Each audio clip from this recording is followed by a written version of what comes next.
অপ্রাসঙ্গিক। অপ্রাসঙ্গিক হয়ে যাওয়াটাকে মানুষ সবচেয়ে ভয় পায়। সময়ের সাথে সাথে সবাইকে ধীরে ধীরে অপ্রাসঙ্গিক হয়ে যেতে হয়।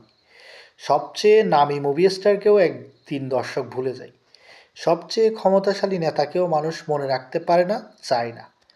পাড়ার যে বড় ভাইয়ের দাপটে এলাকায় চলাচল মেপে চলতে হতো, তাকেও একদিন অপ্রয়োজনীয় হয়ে যেতে হয়।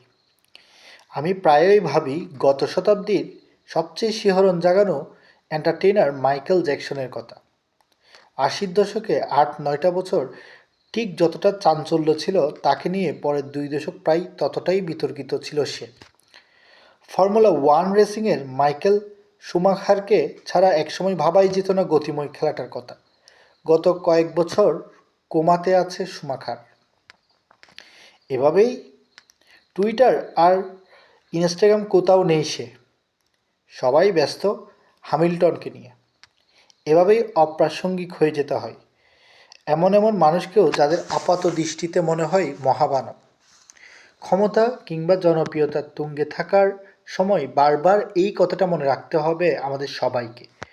সময় সবচেয়ে দারুণ শিক্ষক, আবার সময়ই সবচেয়ে কঠিন বিচারক।